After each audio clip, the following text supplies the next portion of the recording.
તો એના પછી આવે છે આપણો સવાલ નંબર 4. સવાલ નંબર 4 ની અંદર આપણે સંકલન કરવાનું છે x ભાગ્યા x-1 ગુણ્યા x-2 ગુણ્યા x-3 સમીકરણ. હવે આ જે સ્વાધ્યાય છે એ કઈ રીતનું સ્વાધ્યાય છે? તો આંશિક અપૂર્ણાંકની રીતે સંકલનના જે સૂત્રો છે એના આધારે આપણે કરીશું. તો સૌથી પહેલા તો આંશિક અપૂર્ણાંકની રીતના જે 5 સૂત્રો આપેલા છે ચોપડીની અંદર એ તમને ખબર હોવી જોઈએ.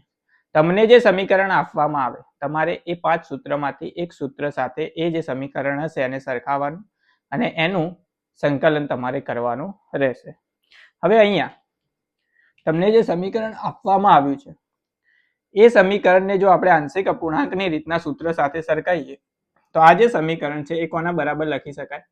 તો સૌથી પહેલા તો સમીકરણ એમના એમ x ભાગ્યા x-1 ગુણ્યા x-2 ગુણ્યા x-3 આ બરાબર થશે a ભાગ્યા પહેલો અવયવ x-1 વત્તા b ભાગ્યા બીજો અવયવ x-2 વત્તા c ભાગ્યા ત્રીજો અવયવ x-3.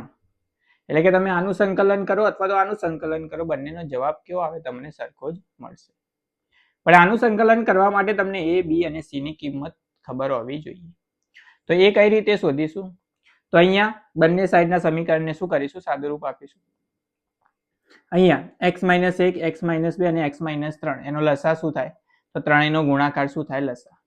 એટલે આને આપણે આ રીતે લખી શકાય. સૌથી પહેલા આ સાઈડ ડાબી બાજુ એમના એમ x ભાગ્યા x-1 x-2 x-3 બરાબર એ આ ત્રણેયનો ગુણાકાર શું થાય? લસા.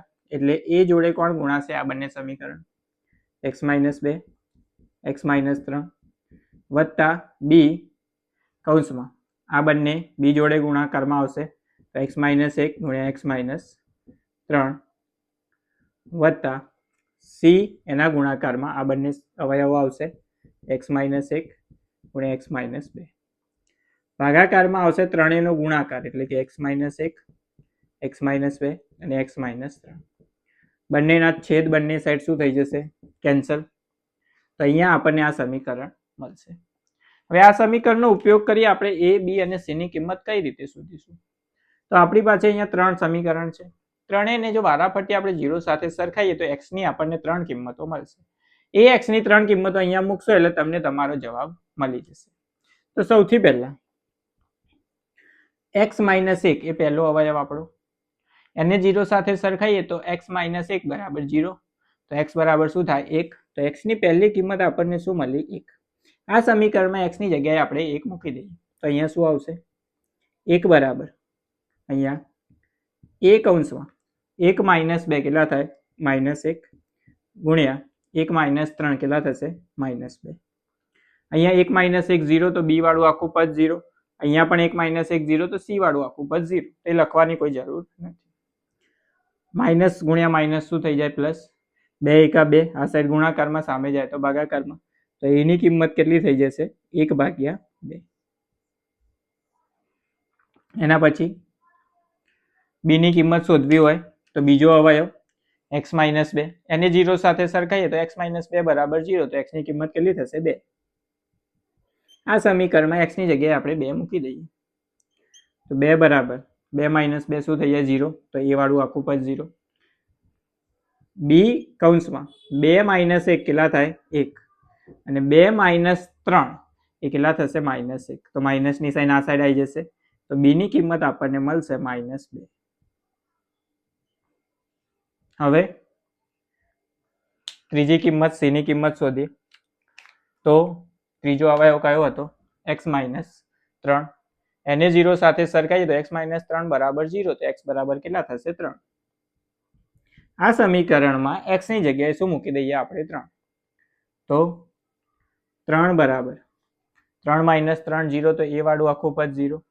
3 - 3 તો b વાળું આખું પદ પણ 0 પ્લસ c કૌંસમાં 3 - 1 કેટલા વધશે? 2. અને 3 - 2 કેટલા વધશે? 1. 2 આ સાઈડ ગુણાકારમાં, સામે જાય તો ભાગાકારમાં. તો c ની કિંમત થશે તમારી 3/2.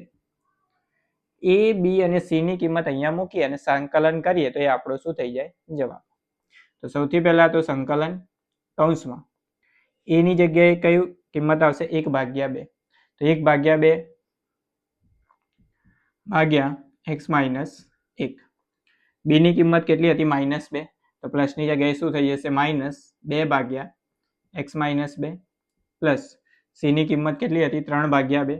તો સીની જગ્યાએ 3 ભાગ્યા 2 ભાગાકારમાં x માઇનસ 3 dx. આનું સંકલન કરીશું આપણે તો આપણો જે જવાબ છે એ કંઈક આવો થશે. સૌથી પહેલા 1 ભાગ્યા 2 જે છે એ શું થાય? અચળ કિંમત. તો અચળ કિંમત એમના એમ, તો 1 ભાગ્યા 2 એમના એમ. 1 ભાગ્યા x માઇનસ 1 એનું સંકલન શું થાય? તો log કૌંસમાં x માઇનસ 1 -2 એ શું થાય? અચળ કિંમત થાય તો એ બહાર આવી જાય. 1 ભાગ્યા x માઇનસ 2 નું સંકલન શું થશે? તો log કૌંસમાં x માઇનસ 2 પ્લસ 3 ભાગ્યા 2 એ કેવી કિંમત થઈ જાય? અચળ કિંમત, તો એ આવી જશે બહાર.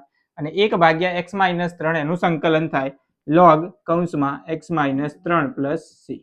તો આ થઈ ગયો આપણો જવાબ, જે આપણને આપેલો જે સવાલ હતો એના માટેનો આ થશે જવાબ.